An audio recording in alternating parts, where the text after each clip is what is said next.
It's pretty interesting when we try to evaluate someone, like when we try to figure out if they are a good person or a bad person. Oh, yeah. We definitely have a system for it. Right.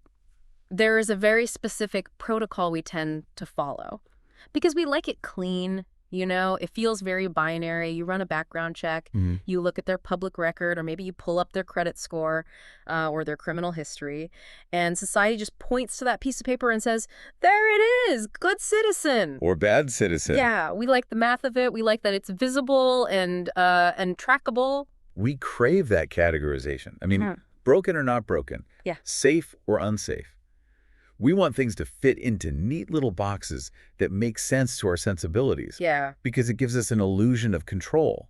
If we can measure the morality of the person sitting next to us, then we can measure our own. We can grade on a curve. Precisely.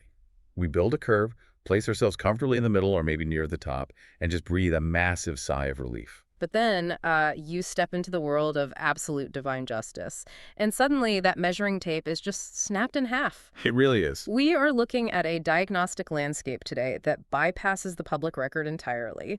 Welcome to Reformed Thinking, a deep dive where we investigate how divine judgment actually operates. And, maybe more relevantly, how it dismantles the false safety nets people build for themselves. Right. Our discussion today is drawing on John MacArthur's commentary on Romans chapter 2.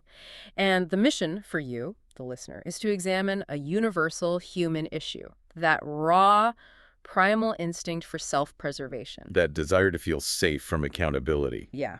If you have ever wondered why good behavior sometimes feels like a carefully constructed mask, or how absolute justice functions in reality, we are going to break down the precise mechanics of both today. We are shifting our gaze from the obvious to the hidden here. Because, in the first chapter of Romans, the text describes overt, flagrant rule breakers. The people society easily identifies as destructive. Right. The ones with the mile-long public records we just mentioned. But chapter 2 pivots abruptly. It addresses the subtle, self-righteous moralist. The guy watching the news. Yeah, the person who agrees the world is a mess, who watches the evening news and shakes their head at all the crime and corruption, but assumes they are the absolute exception. Like, those people over there are the problem, not me. Spot on. So what happens to the person who feels exempt from judgment? Simply because they hold a high ethical standard. That is the individual caught in the crosshairs today. Let's unpack the psychology of that trap, because the core reality from our source material is shocking if you have never considered it before. It really catches people off guard. It says God's judgment applies to the upright, highly ethical person just as strictly as the flagrant sinner. The moralist is condemned by two initial criteria: knowledge and truth. Right. Think about what it takes to pass judgment on someone else. By looking at a criminal and saying, hey, that is wrong. The moralist proves they possess the knowledge of right and wrong. They have just stripped away their own excuse of ignorance. Yeah. That is the precise mechanism of the snare. There is a specific Greek word used for know in this context. It's oida. Oita. Okay. And it carries the idea of an awareness of something that is commonly understood and obvious. It is not some esoteric hidden mystery. It's a baseline comprehension. So it's something everyone just kind of gets. Yes. When the moralist condemns someone else, they are operating with a clear, established standard. They cannot stand before a divine judge and claim they did not know the rules. Because they just use those rules to judge their neighbor. Exactly. The very act of judging another person acts as a boomerang. It leaves their hand, loops around, and strikes them in the back of the head. Because if I call out my neighbor for lying, I am broadcasting to the universe that I understand the concept of honesty. Precisely. And on top of that, human judgment is consistently distorted by self-interest and massive blind spots. But divine judgment aligns with absolute truth. We tend to judge others by their worst actions, right? Oh, always. But we judge ourselves by our best intentions. The moralist assumes the divine judge grades on a curve, comparing their polished, polite exterior to the chaotic, messy lives of the people they look down upon. They think the truth is relative to their peer group. But absolute truth does not grade on a curve. I want to push back on this a little bit, or at least play out the logic here. Think about a courtroom judge. Okay. This guy sits on the bench, throws the book at criminals all day long, lectures them on ethics and law and order, and then he goes home and commits the very same white-collar crimes in secret. A classic scenario. Right. Wait, doesn't knowing the law make the crime worse rather than providing an alibi? Why would anyone, especially a highly educated moralist, think their knowledge acts as a shield? Because human nature has a boundless capacity for self-deception. We convince ourselves that possessing the correct information is identical to living a correct life. Wow. The judge in your analogy feels insulated by his robe and his gavel. He feels he is on the side of the law because he administers it. He's confusing his job with his character. Spot on. He has spent so much time studying the statutes, debating the precedents, and applying them to others that he genuinely forgets the law applies to the administrator, too. That's wild. There is a fascinating historical figure who perfectly illustrates this cognitive dissonance. The Roman philosopher Seneca. Oh, yeah? He was a contemporary of the Apostle Paul, writing and operating in the very same era. Seneca is a brilliant test case for this. He was a Stoic, right? Yes, a very famous one. He wrote volumes on the good life, on virtue, on ethics. Later Christian writers actually liked his work so much they sometimes referred to him as our own Seneca. They did. Because he wrote about the equality of all people, which was pretty radical for Rome. He exposed the hypocrisy in Roman society. He advocated for rigorous daily self-examination. He positioned himself as the ultimate moral guide for the empire. He really did. He was the moral compass of his generation, at least on parchment. Yet, his actual life was a masterclass in the very hypocrisy he publicly condemned. Like what? Well, he tolerated vices in himself that he preached against in the public square. The most glaring, inescapable example is his relationship with the Emperor Nero. Oh, wow, Nero. Yeah. Seneca was Nero's tutor and top advisor. When Nero decided to have his own mother, Agrippina, murdered, Wait, his own mother? Seneca did not resign in protest. He did not leverage his Stoic virtue to stop the assassination. He actively connived in it. Are you serious? I am. In fact, Seneca is the one who drafted the speech Nero delivered to the Roman Senate to justify the matricide. Stop and think about that for a second. The man who wrote essays on virtue and the dangers of anger and unchecked power sat down at a desk and used his brilliant intellect to write a public relations spin for a man who just had his mother stabbed to death. It's staggering. How does a human mind reconcile that? It reconciles it through the arrogant assumption that knowledge equals exemption. Seneca possessed all the knowledge of the truth. He could articulate the highest ethical standards imaginable. But he lacked the internal reality to fulfill them. Yes. His knowledge did not save him. It condemned him. When he stood before any standard of absolute justice, the books he wrote became the primary witnesses against him. Because they proved he knew better. They proved, beyond a shadow of a doubt, that he knew better while he was facilitating murder. That disconnect between knowing what is right and actually doing it is terrifying, especially when you realize how common it is. It's a universal human condition. It brings to mind another scenario discussed in our research, a story about an ancient Russian nomadic chief. Oh, this is a heavy one. It is. So this tribe lived in a harsh, unforgiving environment, and they were led by a man known for his strict fairness and impartiality.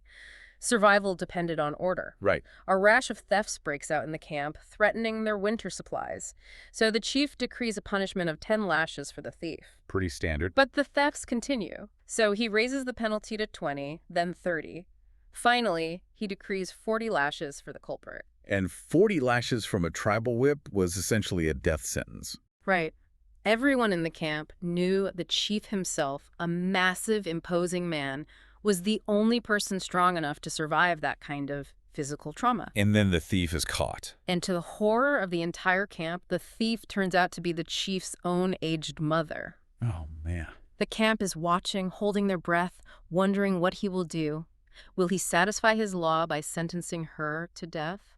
Or will he satisfy his love by excusing her and breaking his own law? Which is a huge dilemma. If he breaks the law, he loses all authority, the law becomes a joke, and the camp falls into chaos. The tension in that moment represents the ultimate crisis of justice. True to his integrity, the chief ordered the 40 lashes. He did. Yes, the law had to be upheld. The standard of truth could not be compromised just because the offender was his mother.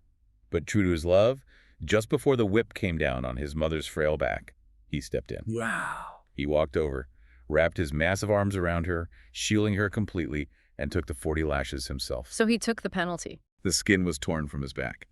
He fulfilled the penalty of the law while sparing the guilty party. He absorbed the wrath that the law demanded, and we will circle back to the mechanics of that kind of substitution later because it is crucial. Very crucial. But for now, what does this tell us about our self-righteous moralist? Since humans cannot escape perfect truth, and since they cannot survive the absolute standard of the law on their own, they try to manipulate the character of the judge instead. Yes, they change the rules in their head. They look at the fact that they haven't been struck by lightning yet and interpret that silence as a divine endorsement of their lifestyle, like, I lied, I cheated, and I woke up fine today. The judge must not care. This is where we encounter the third principle of judgment, which is guilt. People chronically misinterpret kindness, forbearance, and patience. Oh, so? The Greek terms used to describe divine patience are highly specific, and understanding them changes everything. The word anoshe is translated as forbearance. Yes. In classical Greek literature, it designates a temporary divine truce. It is a cessation of hostilities. Like a ceasefire. Exactly. It means the weapons are drawn, the penalty is decided, but the judge is intentionally holding back immediate execution. A truce implies a deadline, though. It is not peace. Spot on. It is a pause. The second word is macrothumia, translated as patience. It was used to describe a powerful ruler who had the ability to destroy an enemy or a criminal instantly, but voluntarily withheld vengeance. So it's a choice to delay the punishment. Yes. Kindness is designed to lead people to a change of mind about their rebellion. It is meant to provide a window for surrender. It is not a license to keep sinning. But let's be honest, that is exactly how human nature treats it. Oh, 100%. We see the sunshine, we eat good food, we enjoy our families, our bank accounts grow, and we think, hey, God must be fine with how I am living. Look at all these blessings. We conflate a delayed sentence with a full pardon. Right. The text points out that presuming on this grace causes a sclerosis of the spiritual heart. Sclerosis, that's a medical term. Yeah, it literally means a hardening. Think of arteriosclerosis, the hardening of the arteries. Plaque builds up, the walls get rigid, and eventually the blood cannot flow. A physical hardening might take you to the grave, but a spiritual hardening isolates you from grace forever. Because every time a person abuses a truce, they are laying down another layer of plaque. That's a great way to put it. They are literally storing up future wrath while they sit comfortably in the middle of a delayed sentence. And this brings us to a major point of friction in modern society, especially regarding how people view history and divine justice. Definitely. We see people looking back at ancient texts, particularly the Old Testament, with absolute disgust. Oh, yeah. You hear it all the time. There is a well-known critique by a figure named Lord Platt. He called the Old Testament an obscene chronicle of man's cruelty and a horror story backed up by an appeal to God. Wow. He didn't hold back. No, he didn't. He argued it should be completely banned from the ethical instruction of children.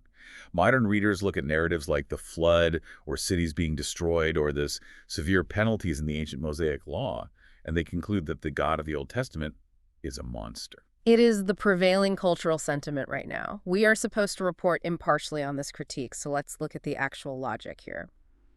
People point to tragedies, both ancient and modern, and they ask the classic question, why do bad things happen to good people? Right. But what we are talking about today challenges that entire premise.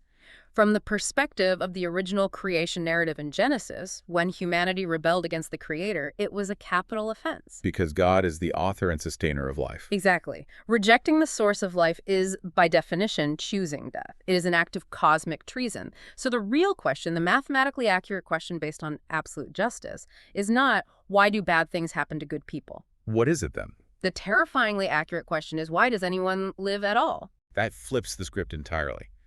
And it is a difficult pill for the modern mind to swallow. We feel entitled to life. We really do. We feel entitled to tomorrow.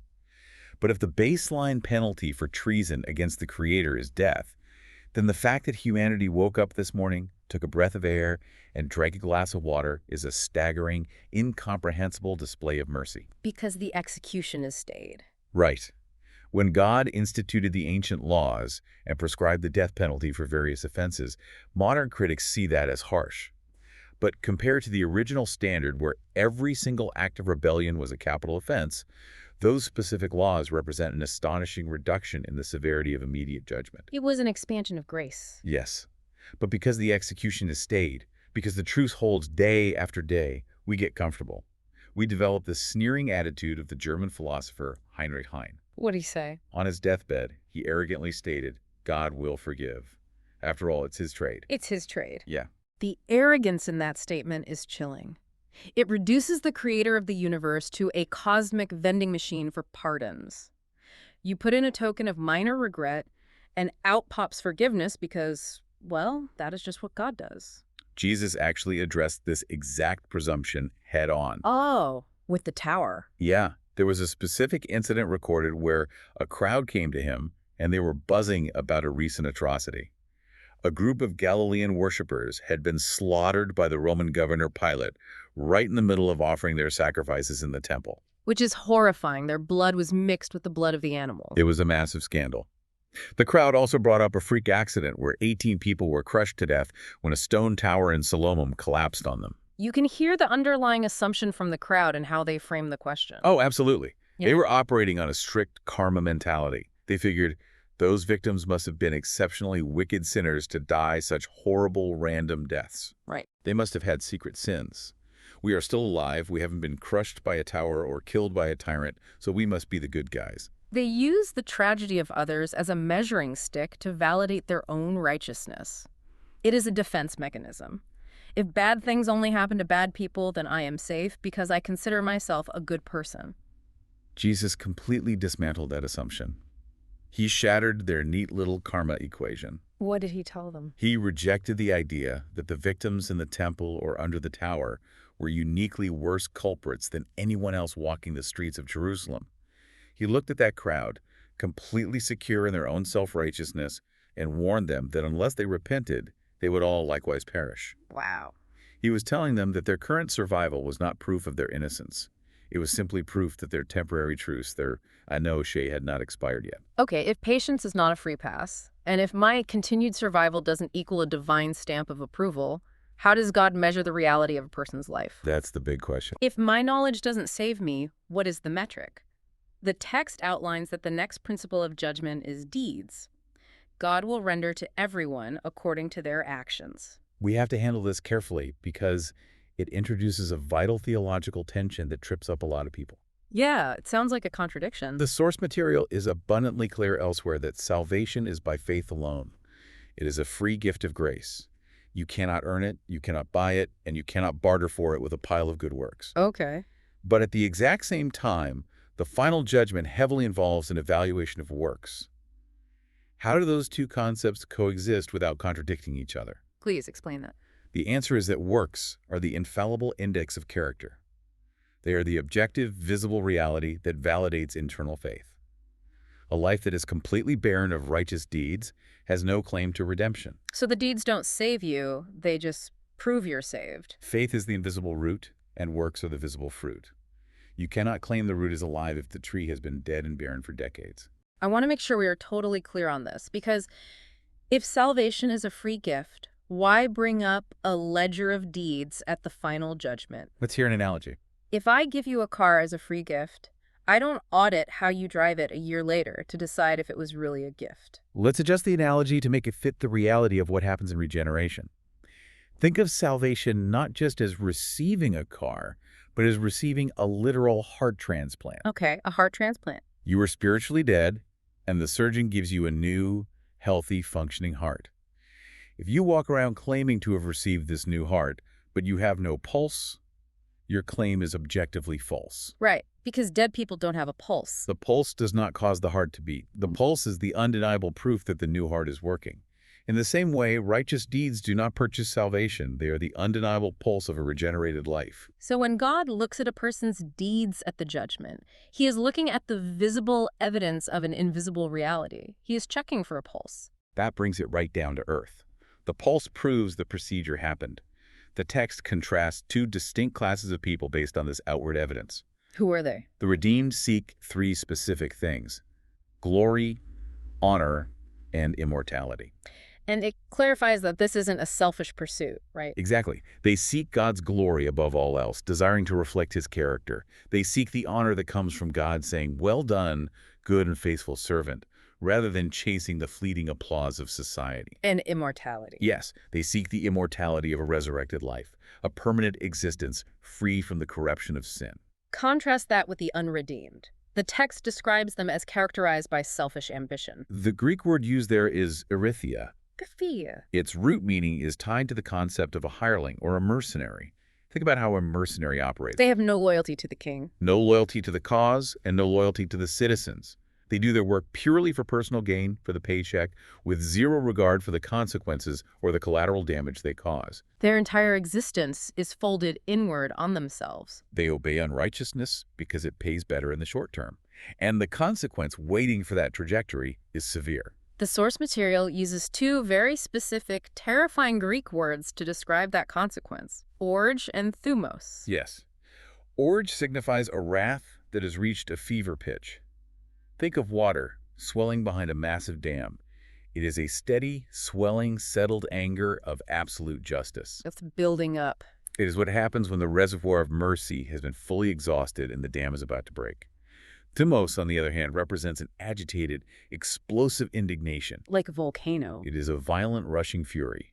It is the same word used in historical accounts to describe the murderous rage of Pharaoh chasing the Israelites into the Red Sea, or the mob in Nazareth trying to throw Jesus off a cliff. So it's active and explosive. The text warns that on the final day of judgment, this divine indignation will fall upon those who lived as mercenaries for their own desires. But wait, if actions are the metric, if we are evaluating the pulse, doesn't the guy who grew up with the Ten Commandments framed on his bedroom wall have an unfair advantage over someone born in a completely different culture? It's a very common question. If God is absolute justice, how does he account for the ZIP code you were born in, or the era of history you lived in? This introduces the fifth principle of judgment: impartiality. The Greek term here is fascinating. Prosopolemtes. Prosopolemtes. It literally translates to receiving a face. When the text says God shows no partiality, it is saying he does not receive a face. Like, he doesn't look at who you are. It is the ancient concept behind the statue of Lady Justice wearing a blindfold. Status, education, wealth, physical appearance, or religious pedigree offer zero protection in this courtroom.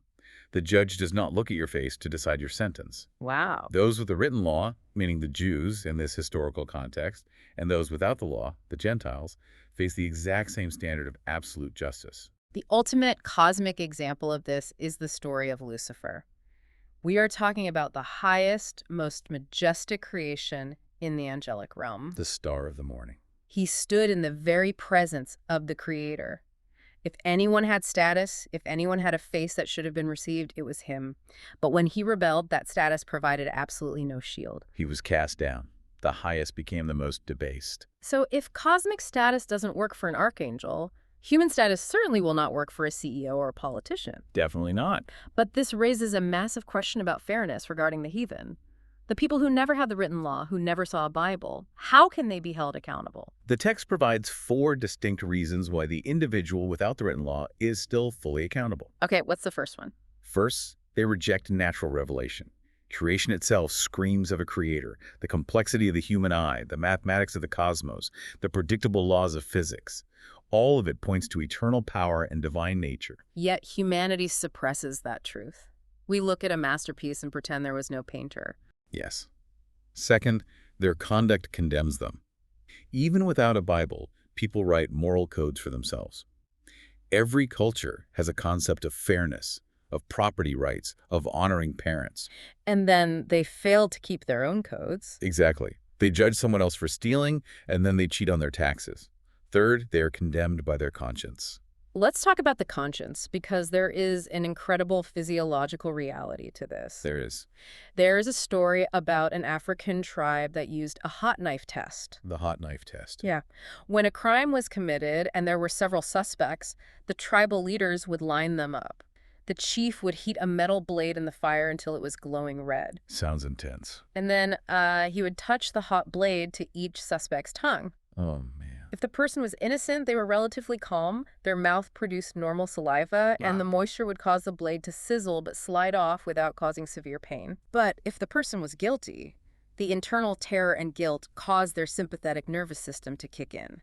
Their mouth would go bone dry. The hot blade would stick to the dry tongue and cause a searing, horrific burn. That is a brilliant, primitive polygraph. Yeah. It is a physiological manifestation of the conscience at work. It really is. The Greek word for conscience is syneidesis, which translates to co-knowledge. It is an internal monitor. You are sharing knowledge with yourself about your own actions. So your body betrays you. When you violate your own internal standard, That co-knowledge activates guilt. Your heart races, your palms sweat, your mouth goes dry. But there is a massive danger here. What's the danger? The text compares a resisted conscience to the disease of leprosy. For a long time, people thought leprosy was a disease that directly ate away the flesh, rotting the fingers and toes. Right, that's what everyone thought. But modern medicine discovered that the bacteria actually attacks the peripheral nervous system. It destroys the pain And receptors. they can't feel anything. The person with leprosy loses their fingers because they cannot feel the warning signals of pain when they touch a hot stove or step on a sharp piece of glass. The damage comes from the loss of feeling. Think about the last time you lied to get out of serious trouble. Your heart probably pounded in your chest. You felt sick to your stomach. He felt the guilt. But what happens if you tell that same lie 100 times? The physical reaction fades. When you repeatedly ignore your conscience, you are inducing spiritual leprosy. You are killing the warning nerves. Until you can commit atrocities without feeling a single twinge of guilt. The silence of your conscience isn't proof of your innocence. It might just be proof of your severe nerve damage. That's a heavy thought. And the fourth reason the heathen are accountable is contemplation. Their own thoughts alternately accuse or defend them. The standard is written internally. And God honors those who respond to that internal standard, however faint it might be. There is a documented account of an unruly boy from a primitive African tribe before missionaries ever arrived. Oh, I read about this. He was a mischievous, often cruel child, but he felt an overwhelming, inexplicable internal guilt about his behavior. He would go deep into the forest, pound his head against a tree, and cry out, asking why he was so broken and who could fix him. Wow. He had no Bible, no preacher, no context. Later, he heard a vague rumor from a neighboring tribe about people on the coast who prayed to a Creator Father. The Creator Father. For 2 years, this boy prayed into the void to this unknown Father. Eventually, circumstances led him to a coastal village where he heard the gospel message for the first time. And he recognized it. He immediately recognized it as the truth he had been searching for. It proves the principle that God provides light to those who genuinely seek Him, based on the internal witness they already possess. So if external status means nothing and the conscience monitors the inside, the final metric of judgment must evaluate the deepest hidden variables of a person. It's the ultimate X-ray. Motive. God will judge the secrets of men. Relative human goodness is completely insufficient here. You might be a massive philanthropist, you might give away millions of dollars, build hospitals, and feed thousands, Everyone thinks you're amazing. but divine justice evaluates the engine driving the action. Any action done from the flesh is tainted. Are you giving to charity to alleviate your own guilt? Are you volunteering to boost your public relations profile after a scandal? Or are you being kind to your neighbor just to feel morally superior to them? Exactly. If the motive is not the glory of God, if it is rooted in self-promotion or self-preservation, the action is spiritually bankrupt. I want to look at the contrast between King David and Judas Iscariot. This is the perfect test case for evaluating motives versus actions. Let's hear it. Think about the public records of these two men. David committed terrible, undeniable capital crimes. He committed adultery with Bathsheba, and then, to cover up the pregnancy, he orchestrated the murder of her husband, Uriah, one of his most loyal soldiers. It was a cold-blooded conspiracy. Right. Judas, on the other hand, looked incredible on paper.